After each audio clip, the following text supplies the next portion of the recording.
about the smart things, so.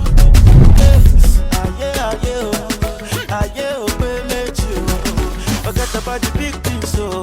Say we could talk about the smart things, so yeah.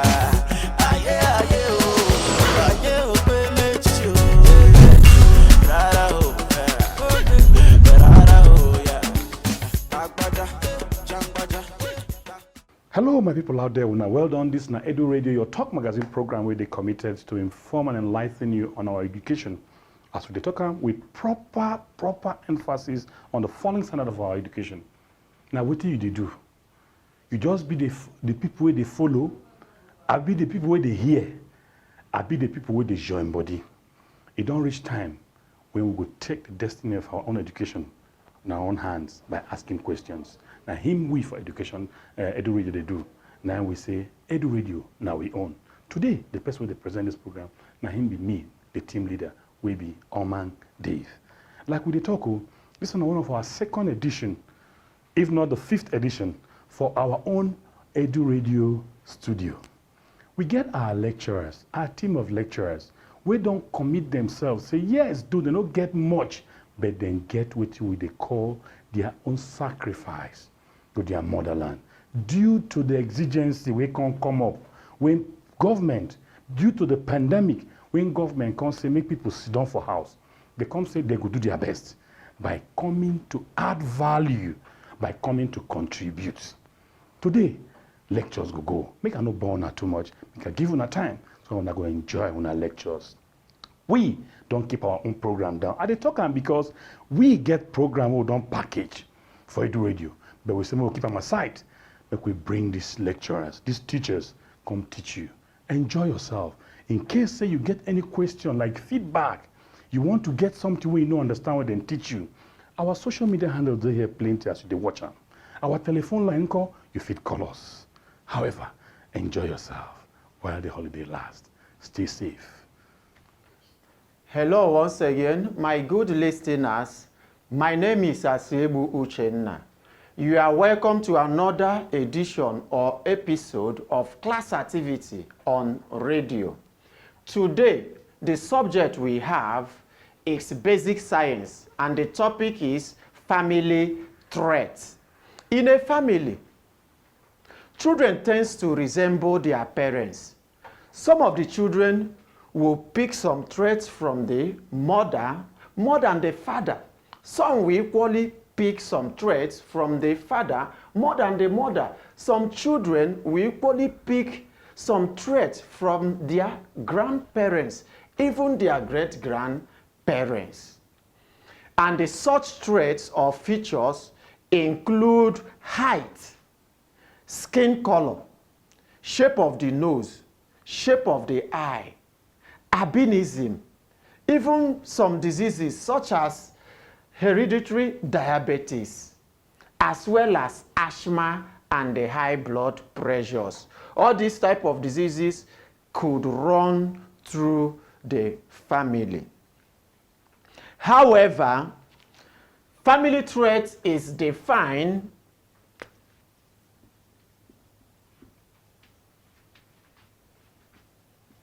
as the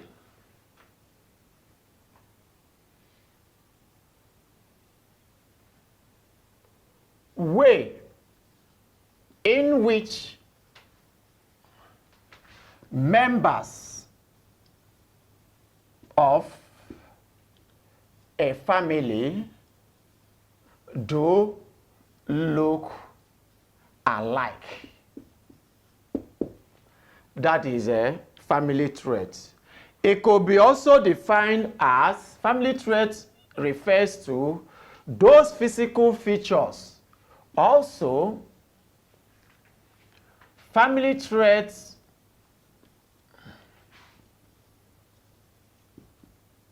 could mean those physical features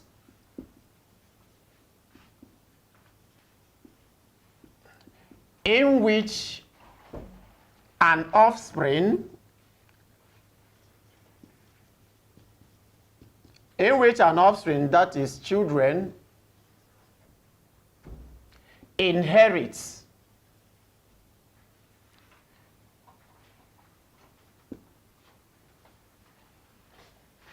from their family, that is parents or even grandparents. That is what is referred to as family traits. Examples of family traits. Examples of family traits. Examples of family traits.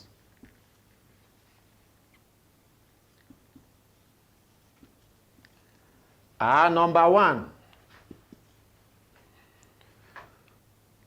we have height.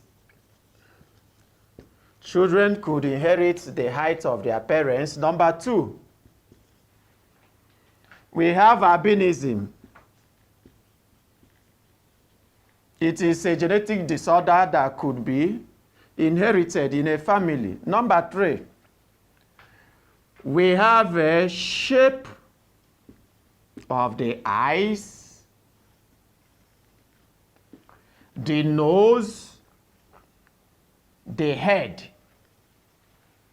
etc. These are some of the traits that could also be inherited. We have number four, blood group.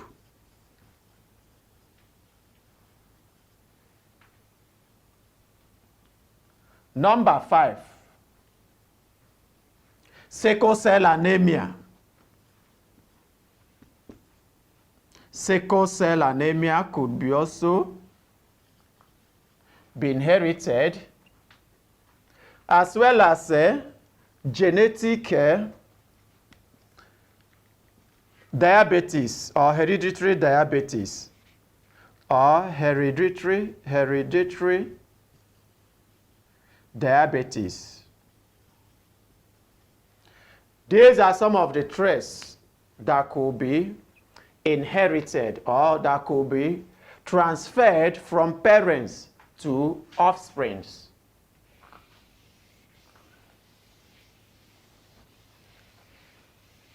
There is a particle or a unit which is responsible for the transmission of these traits from parents to offspring.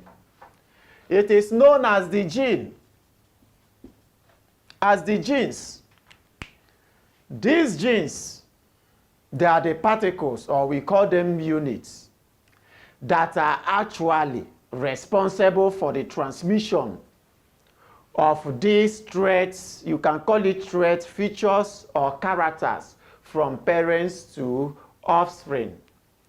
In every living thing, we have the genes in them. At times, the genes could be well developed.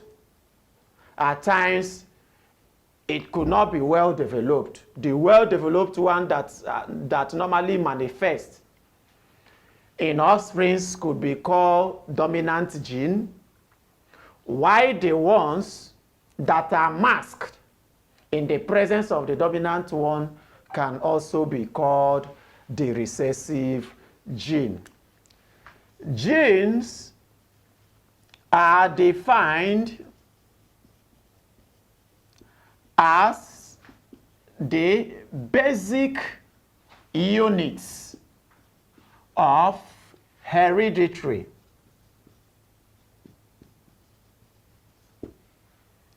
Which means that the genes are responsible for the transmission of characters, traits, features from the parents to the offspring. And these genes are found in the sex cells. That is where they are transmitted, or during sexual reproduction, during cell division, when sexual reproduction is taking place. That is when these genes are transmitted. Dominant gene. We have two types of genes. Types of genes or traits, any one that you want, you can call it. Dominant traits.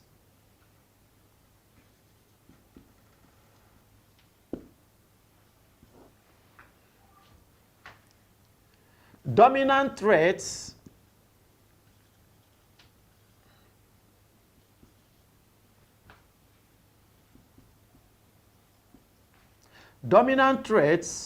are those features that are transmitted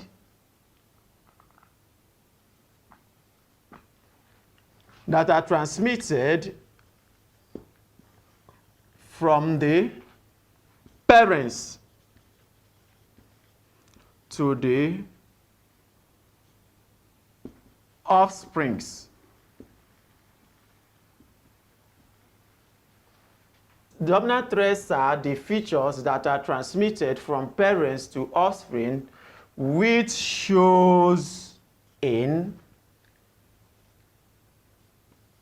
them or express in them, the children or the offsprings. That is what is referred to as a dominant gene. We also have the recessive genes. These recessive genes or character, recessive genes, recessive character, recessive traits, all of them are the same thing, recessive traits. These are the traits that we are masked or does not show in an offspring.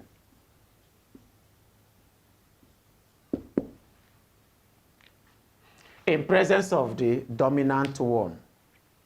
But it does not mean that the child does not have the gene, but only that the gene is somehow overshadowed by the dominant gene.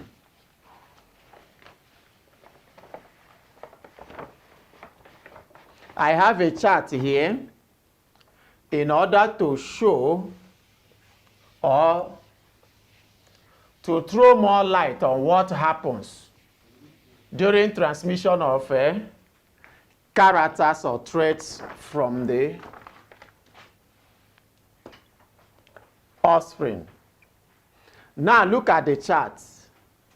This is the father and this is the mother. Both of them are carriers.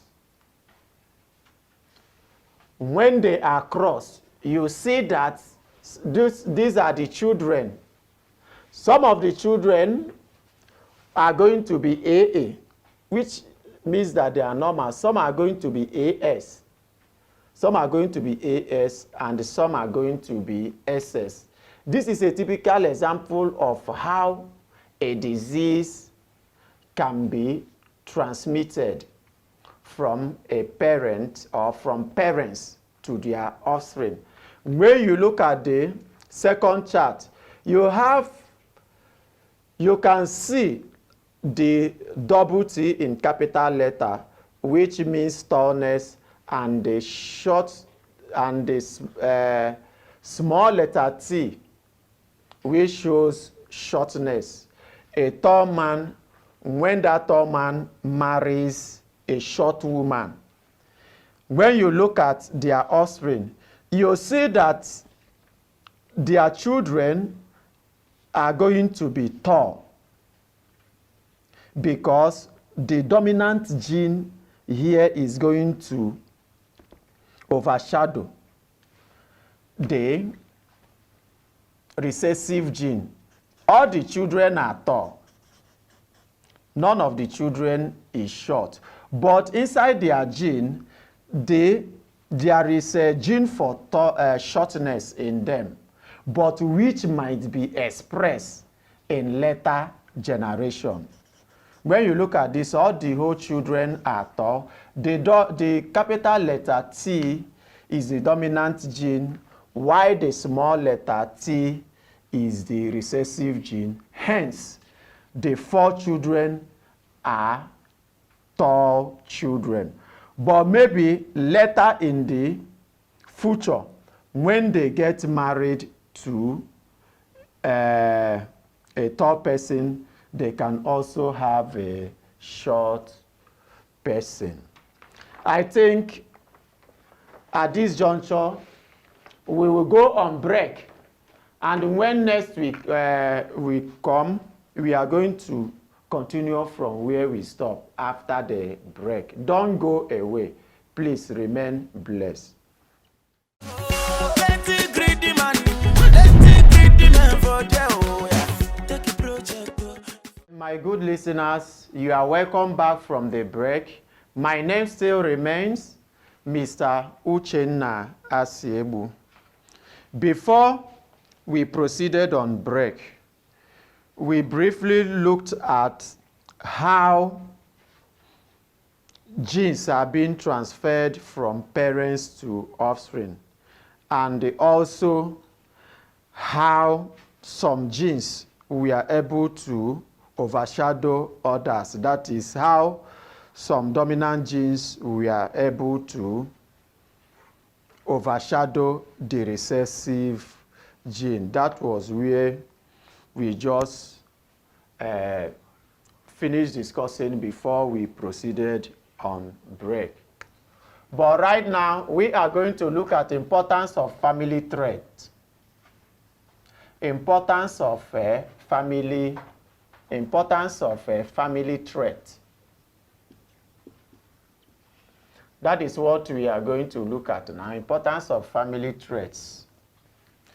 Family traits could be used to explain why some children are dull or why some children are intelligent. Family traits, the knowledge of family traits can also be used to explain why some children have some diseases even at birth. Also, it could be used to settle paternity disagreement.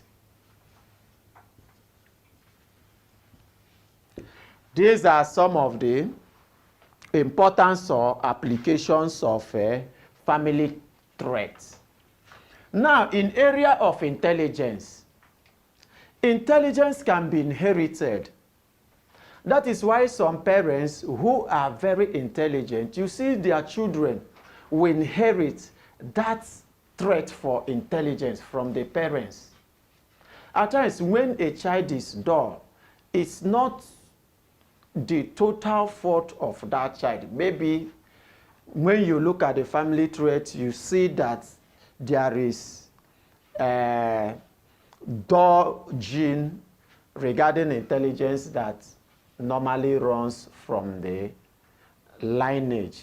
So family traits will help some guidance and counselors to explain or to understand why some children are not doing well academically, because maybe they did not inherit the gene for intelligence from their parents.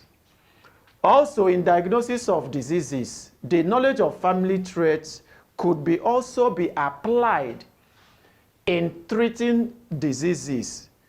There are genetic diseases or there are diseases that could be inherited from parents by their offspring. Such diseases include hereditary diabetes, asthma, high blood pressure, sickle cell anemia. These are some of the diseases that offspring could inherit from their parents. So when such children have, when the children have such diseases, you're able to know why they are having. Take for instance, there is a boy in my class. The boy is about, a boy that I taught before, the boy is about maybe 10 years today. Now, when I saw the child, The child looked very anemic. I called the boy and asked the boy, what is wrong with you? The boy told me that he is diabetic. I really pitied for that boy because I know that the boy inherited the trait from the parents. This is type 1 diabetes, the hereditary one. Now, with the knowledge of hereditary or with knowledge of family trait, we can explain why some children suffer from one disease to another. Also, the knowledge of family traits could also be applied in settling paternity controversy or disagreement. Take, for instance, a man gets a woman pregnant, and that man is denying that he's not responsible for the pregnancy. We will allow the lady or the woman to give birth to the child. And when that child is given birth to, if that child resembles the father, it could be easily dictated that this person is his father. Maybe in the height, skin coloration, the nose, and so on and so forth, if it is visible, or if that child resembles that father, it will be easily be identified that this man is the real father of that child. The knowledge of family trait could also be applied in family genealogy.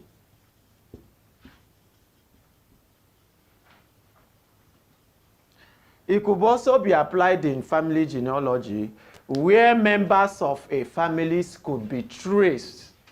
Their family lineage could be traced. That is their family genealogy with the knowledge of family trait, because traits are normally passed from one generation to another generation in a family. Before I go, let me summarize it once again. The topic is family traits. And we define family traits as a way in which members of a family look alike or resemble themselves. That is what is referred to as family trait. Or you could also put it in this way. Family traits are those traits that an individual inherits from his parents or inherits from the family, that is from the parents to the children. That is what is referred to as a family trait. And we went further to say that there are particles, or there are units, or there are things that are responsible for transmission of these traits from the parents to the offspring. It is called the gene. That is why the gene is defined as the basic unit of hereditary, which means that the gene is responsible for transmission of characters or traits or features from the parents to the offspring. We have two types of traits or gene.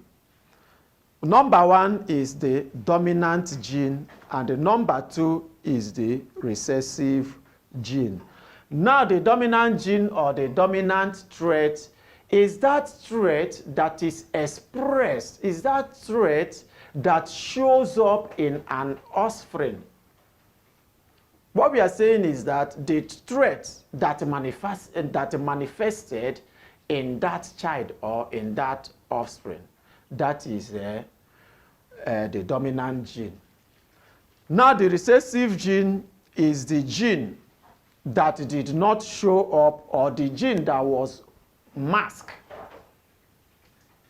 when two individuals are crossed.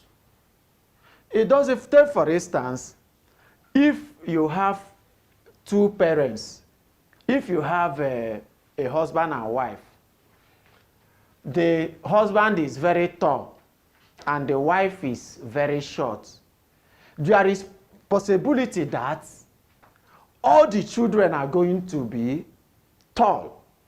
If all the children are going to be tall, it means that the gene for tallness is the dominant one. Also, there is possibility that the gene for shortness in the woman could be expressed. And all the whole children are going to be tall, are going to be short, even though the father is a very tall man. It then means the gene for shortness has been expressed. It is going to be called the dominant gene. Now the gene for tallness that was not showed up is referred to as the recessive gene. Nevertheless, members of a family could resemble each other or they may not resemble each other. They can pick different traits from their parents. Furthermore, this with knowledge of family traits, we can apply them in certain areas.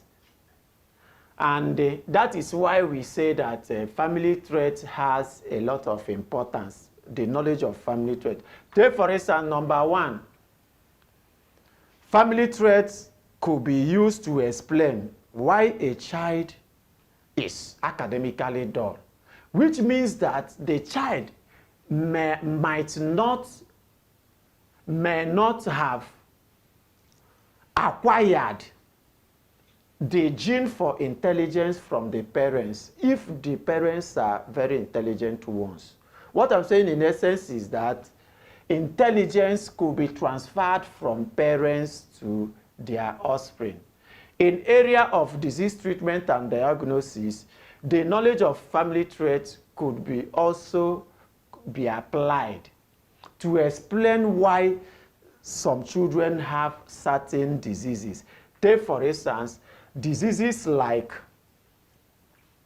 diabetes, hereditary diabetes, genetic disorders such as albinism, asthma, and high blood pressure. These are some of the diseases that could be inherited from the parents by the offspring.